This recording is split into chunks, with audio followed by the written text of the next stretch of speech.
नमस्कार। जय माता दी। मैं हूं आपकी अपनी लाइफ डिज़ाइनर आचार्य जीतू सिंह। दीपावली का समय और ख़ास करके ध्यान सबसे पहले जाता है कि माँ लक्ष्मी की आराधना से हमने बहुत सारी खुशियाँ पानी है, ढेरों आशीर्वाद पा लेने हैं, धन की वृद्धि करनी है, सुख समृद्धि की वृद्धि करनी है, और तो और ऐश्वर्य, खुशियाँ, तरक्की, सब कदम चूमनी चाहिए आपके साथ। लेकिन क्या आपने जब मूर्ति खरीदने का आपने बिल्कुल ध्यान गया है, तो आपने ध्यान रखा है कि आपको करना क्या है, कौन सी मूर्ति होनी चाहिए जिसकी पूजा आप करने जा रहे हैं? माँ लक्ष्मी का आप स्थायी निवास चाहते हैं अपने घर के अंदर, यानी टिकी रहनी चाहिए माँ लक्ष्मी।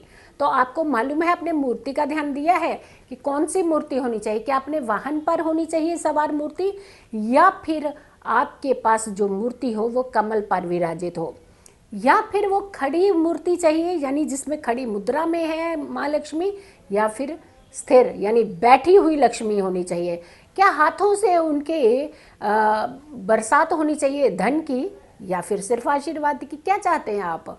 जो चाहते हैं वही मिलने वाला है, लेकिन हम चाहते हैं आपको खूब सारा धन मिले, ऐश्वर्य मिले, खुशियाँ मिले, तरक्की मिले। तो उसके लिए माँ लक्ष्मी की मूर्ति खरीदते समय ध्यान रखना है। हम आपको बताएंगे कि आपने कैसी मूर्ति खरीदनी है। और दूसरी बात आती है गणपति। प्रथम पूजनीय देवता की कौन सी मूर्ति होनी चाहिए, यानी उनकी सूंड किस तरफ होनी चाहिए? कौन सी सूंड उनकी बाईं तरफ की या दाईं तरफ की सूंड ज़्यादा शुभता देगी? यानी एक तरफ हम स्थिर लक्ष्मी का आह्वान करते हैं और दूसरी तरफ हम कहीं ना कहीं चूक कर जाते हैं मूर्ति के, क्योंकि ध्यान ही नहीं जाता, सिर्फ और सिर्फ एक खूबसूरती निहारते हुए चमक देखते हैं, खूबसूरत देखते हैं, कलरफुल देखते हैं और हम मूर्ति घर में ले आते हैं। ये बहुत ही सावधानी की ज़रूरत होती है, ये बहुत चौकन्ने रहने की ज़रूरत होती है। फिर हम कहते हैं कि वो तो सामने वाला तो अमीर बन गया, हमें पर पास क्यों नहीं आ रही लक्ष्मी? क्योंकि हमने भी पूजा बहुत ही विधि विधान से की थी, लेकिन जहाँ ध्यान रखने की ज़रूरत थी वहाँ ध्यान कोई और रख गया, कोई और रखा ध्यान, तो फ़ायदा भी किसी और को ही मिला। तो इस बार हम चाहते हैं, आप सबको ध्यान रखने की ज़रूरत है। सबसे पहले आप जो मेन चीज़ है वो माँ लक्ष्मी की मूर्ति की बात कर रहे हैं, और फिर हम गणपति की भी मूर्ति की बात कर रहे हैं, लेकिन माँ लक्ष्मी की मूर्ति की बात करते हैं।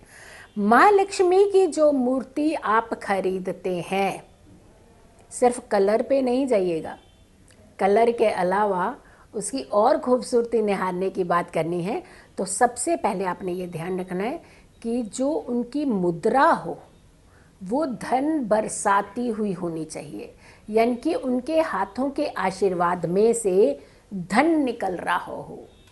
फिर दूसरी बात आती है कि माँ लक्ष्मी की मूर्ति जब हम दूसरा पहलू देखते हैं तो माँ लक्ष्मी आसन पर बैठी हुई यानी कमल पर विराजित होनी चाहिए, कमल का फूल और उस पर माँ लक्ष्मी का स्थिर निवास, बैठी हुई मुद्रा में। अगर माँ लक्ष्मी की मूर्ति आप लेते हैं, उसकी पूजा और विधि विधान करते हैं, तो आपके जीवन में स्थायी धन बना रहता है। ऐसे नहीं कि धन आया और धन जाने कहाँ चला गया, क्योंकि जब खड़ी मूर्ति की हम जो खड़ी मुद्रा में मूर्ति की हम पूजा करते हैं तो वहाँ चलित धन होता है, यानी चलते रहेगा, आया और निकल गया, निकल गया, कहाँ गया ये आपको भी नहीं पता होता, और फिर ढूंढते रहते हैं कि हमारे पास धन क्यों नहीं टिकता। क्या उपाय कर लें, कितने भी उपाय कर लें, लेकिन जहाँ उपाय की ज़रूरत होती है वहाँ आपने चूक नहीं करनी है। हम चाहते हैं कि ये धन हर एक की किस्मत में हो, किसी एक की किस्मत में नहीं हो, हर एक की किस्मत में होना चाहिए। भाई ये सुख हर एक के जीवन में होना चाहिए, किसी एक के जीवन में नहीं होना चाहिए। तो धनवान बनने का सपना सिर्फ किसी एक को नहीं होता, हर किसी के दिलो दिमाग पर छाया होता है।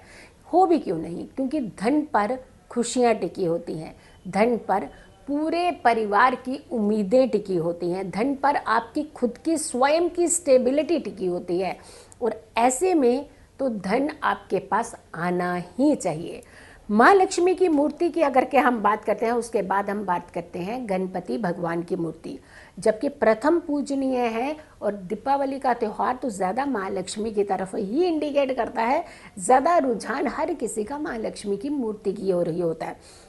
अब आती है कि सबसे बड़ी बात है कि जब आप गणपति की पूजा करते हैं या तो गणपति की आप मूर्ति घर में लाते हैं, तो आपने क्या चीज़ का खास करके ध्यान रखना है, क्योंकि सबसे जो मेन चीज़ होती है, गणपति की सूंड किस तरफ है, सूंड की किस तरफ, दाईं या बाईं तरफ की होनी चाहिए, जिससे आपके जीवन में धन, संपदा, ऐश्वर्य, वृद्धि और साथ के साथ बुद्धि का विकास होता रहे। इसके लिए हमेशा जब भी आप मूर्ति खरीदें तो आपको बाईं तरफ, लेफ्ट साइड, यानी गणपति की जो ट्रंक है, जो सूंड है, जैसे गणपति बैठे तो उनके बाईं तरफ, जो हाथ उनका बाईं तरफ का है, उस तरफ मुड़ी हुई, मुड़ाव उस तरफ होना चाहिए सूंड का, पूजा करते समय। ये ध्यान रखने की बहुत ज़्यादा ज़रूरत है। और दूसरी बात हम कर देते हैं कि मूर्ति तो हम ले आते हैं और मूर्ति इतनी खूबसूरत ले आते हैं, पूरा चेहरा देखते हैं, उनके कपड़े देखते हैं, उनका सजावट, सज्जो सजावट सारी देखते हैं, लेकिन हम ये भूल जाते हैं कि गणपति को सबसे ज़्यादा प्रिय क्या है। एक मोदक ज़रूर होने चाहिए गणपति के हाथ में, और दूसरा मूषक उनके पास ज़रूर होना चाहिए। और आपको एक बात बताऊं, अगर मूषक वाले गणपति आप अपने घर में लाते हैं तो यकीन मानिए आपकी सारी पूजाएं सफल होती हैं। फिर आती है बात कि हमें मूर्ति जब हम लाते हैं तो हमने आपको ये बता दिया कि आपको कौन सी मूर्ति कैसे लानी चाहिए। और फिर आती है बात, सबसे ज़्यादा ज़रूरी बात, कि धातु का प्रयोग आपने कौन सा करना है, कौन सी धातु होनी चाहिए। हमेशा कहा जाता है कि या तो आप पीतल की धातु का प्रयोग कीजिएगा या चांदी की मूर्ति का प्रयोग करते हैं। और इसके अलावा आप अष्ट धातु की मूर्ति भी खरीद सकते हैं। ये तीनों धातु की जो मूर्ति होती है, ये आपके घर में एक सॉलिड स्टेबिलिटी को इंडिकेट करती हैं। सबसे प्लस पॉइंट क्या होता है कि ये मूर्तियाँ खंडित नहीं होती हैं, और खंडित मूर्तियाँ कहीं ना कहीं हमारे घर के अंदर एक नेगेटिव एनर्जीज को क्रिएट करती हैं। हमेशा मूर्ति कंप्लीट ही होनी चाहिए। अब आती है कि मूर्ति जब हम विराजित करते हैं तो हमें किस कोने का खास करके ध्यान रखना चाहिए। एक चीज़ होती है पहली, या तो हम पूर्व दिशा को, मूर्ति हमें स्थापित करनी चाहिए पूर्व दिशा की ओर, यानी जब आपका मुख, आप पूजा करें तो आपका मुख पूर्व दिशा की ओर होना चाहिए। तो ऐसे आपने विराजित करनी है। फिर आती है कि एक और ऐसा स्थान होता है जहाँ कहा जाता है कि इन मूर्तियों को रख करके पूजा करें तो अति उत्तम रिजल्ट देती हैं। वो होता है घर का ब्रह्म स्थान, यानी सेंटर पॉइंट। सेंटर पॉइंट में अगर आप मूर्तियां रख करके पूजा करते हैं, यकीन मानिएगा आपके पास बेशुमार धन होने लगता है। जितने आपने कल्पना की होती है उससे कई गुना ज़्यादा आपको धन मिलता है।